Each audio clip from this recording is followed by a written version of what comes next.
Hey folks, David Stewart here. It's time to talk a little bit more about The Grinch. This time, we're going to talk about the 2000 movie starring Jim Carrey and directed by Ron Howard, How the Grinch Stole Christmas. Now, I saw some of you in the comments were mentioning some affection for this particular film, and to those people, I'd like to apologize in advance because I'm about to rip this movie to shreds. I think this is Ron Howard's worst movie by far, and is actually one of the worst movies I've ever seen, if you look at it as a collection of its parts rather than just the sum of its parts. In other words, each of the things that the movie tries to do, it fails at almost universally. Most of the problems of this film, before I dig into all of those categories, stem from the fact that they are trying to adapt a Dr. Seuss book.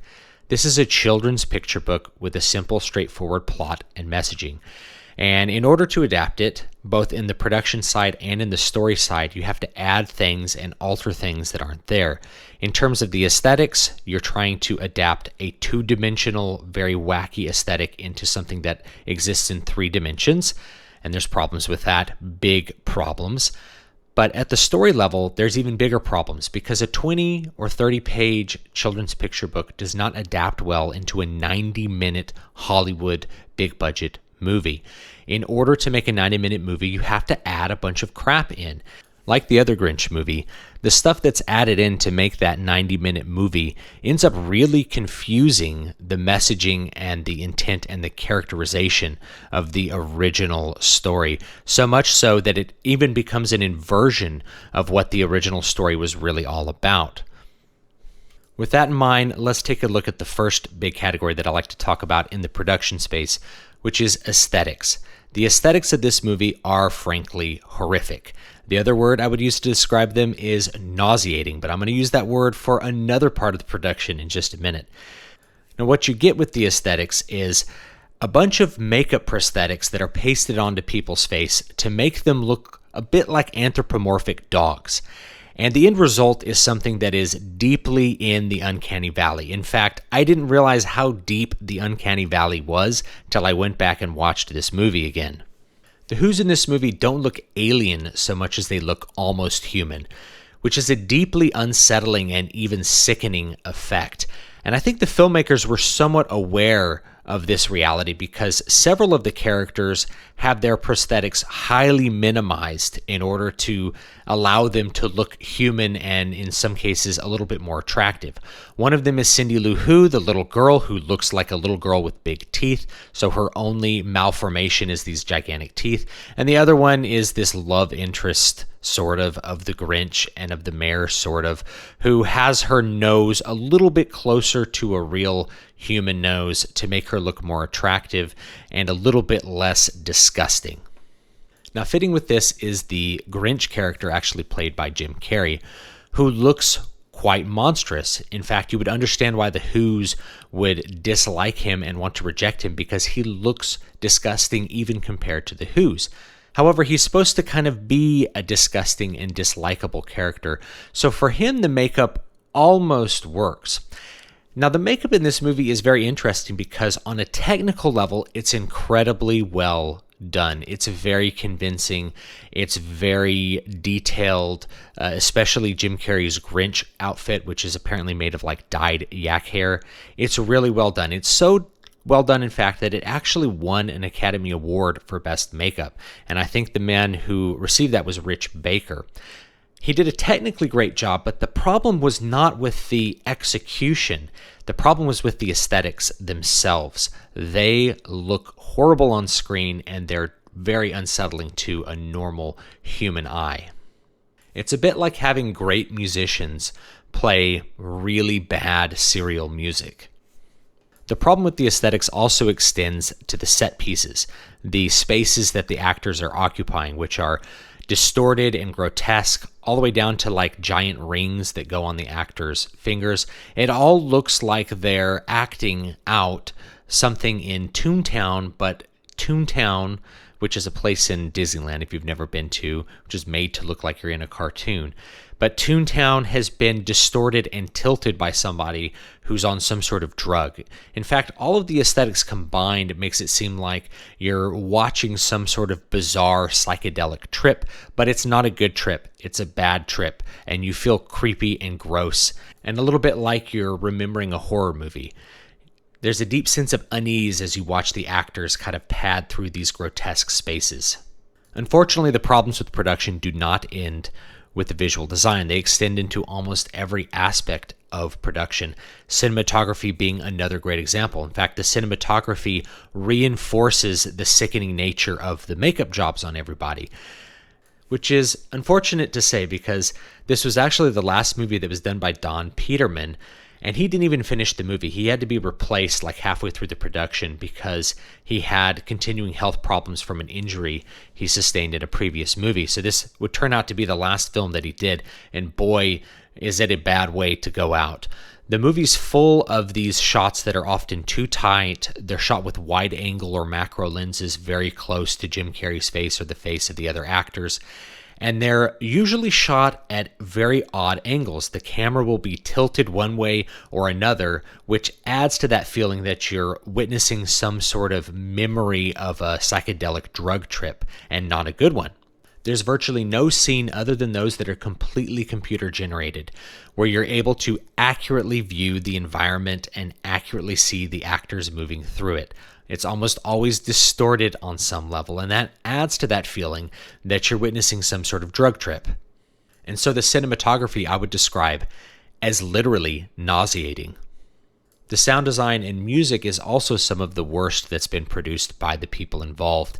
James Horner's score is kind of all over the place. Where it needs to be memorable, it's instead lackluster. And overall, it's just a big miss for him. It's probably actually the best part of the movie, but it's completely mediocre. It's way below his normal level of productive capacity when it comes to music. Even the editing is off, and Ron Howard is usually good about editing his movies so that they're tight and consistent and they feel like they have a good pace. The Grinch, however, has this alternation between scenes that are way too long and shots that linger far too long on a given actor and things that cut too quickly between them. So the movie has no natural flow. Everything seems disrupted and distorted and frankly overlong. So for all of those production categories, I would actually give this film a failing grade. I think the aesthetics probably like a 2 out of 10. Overall, I think if you have cinematography and editing as one category, probably a 3 out of 10. The score is probably the best of all of them at 5 out of 10.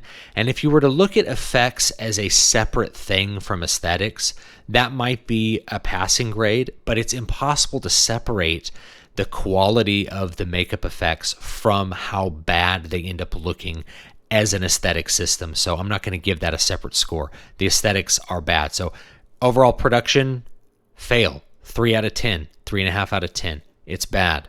Moving on to story, you have some of the things that really make this movie stink on a deep, fundamental level. And one of those is the addition to the regular story of several different subplots, one of which is this flashback or this explanation of how the Grinch became a outcast and a jerk, and it was because everybody was really cruel to him. The Who's don't like him.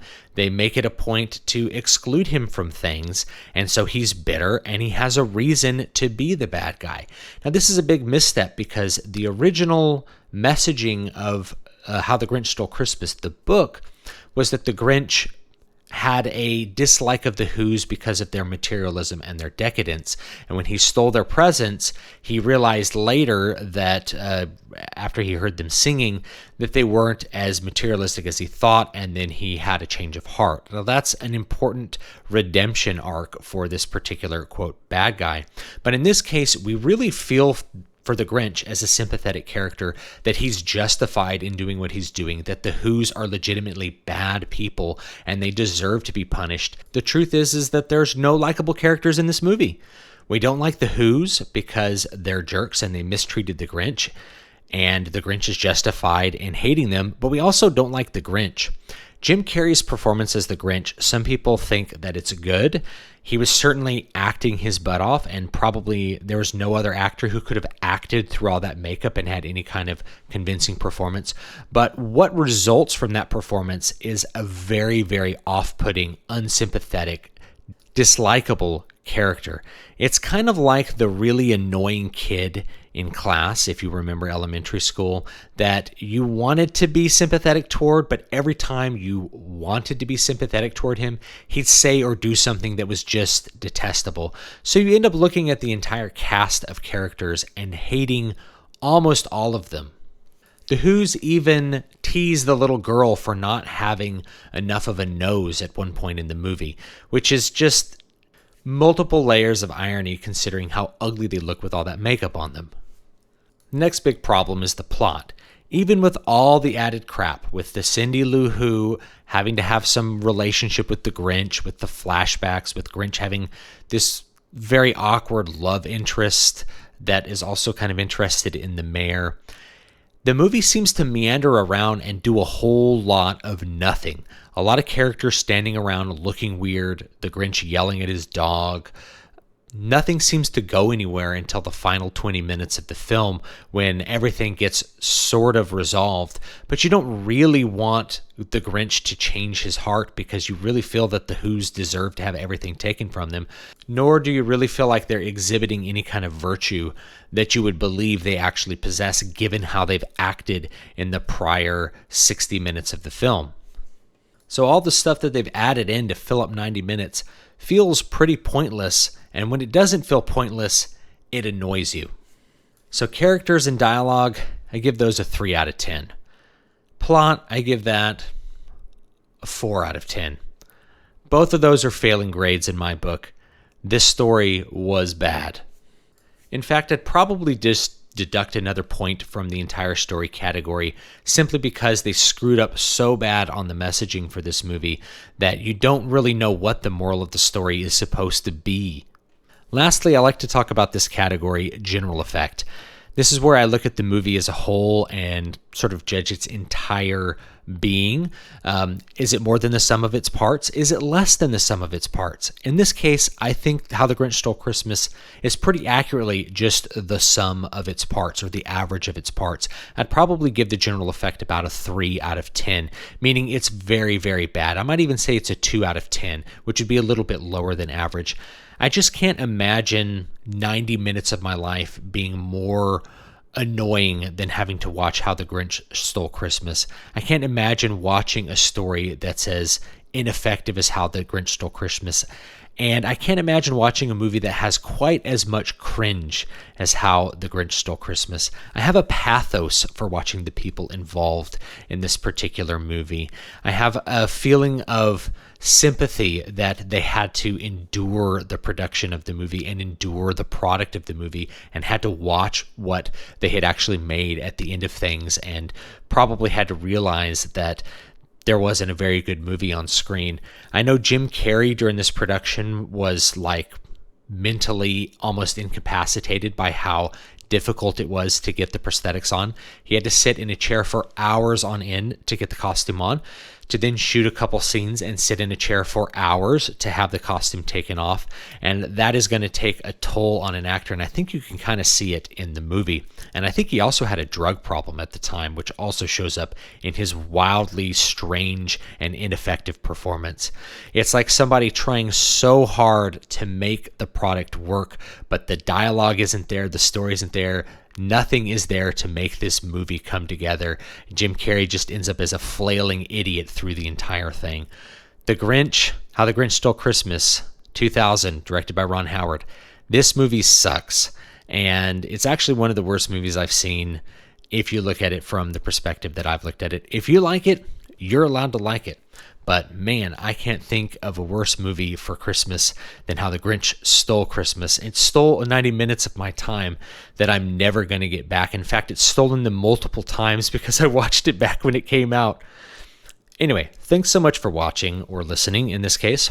Don't forget to like, comment, and subscribe, and let me know what you want to see and hear in the future. I do appreciate the comments, and I do read those. Have a Merry Christmas, and if I don't hear from you or I don't talk to you or make another video before then, have a happy new year as well. Make sure if you want advance copies for my new books that you're on my mailing list. That's dvspress.com/list. There's 2 lists that you can sign up for there, and I'll see you guys next time.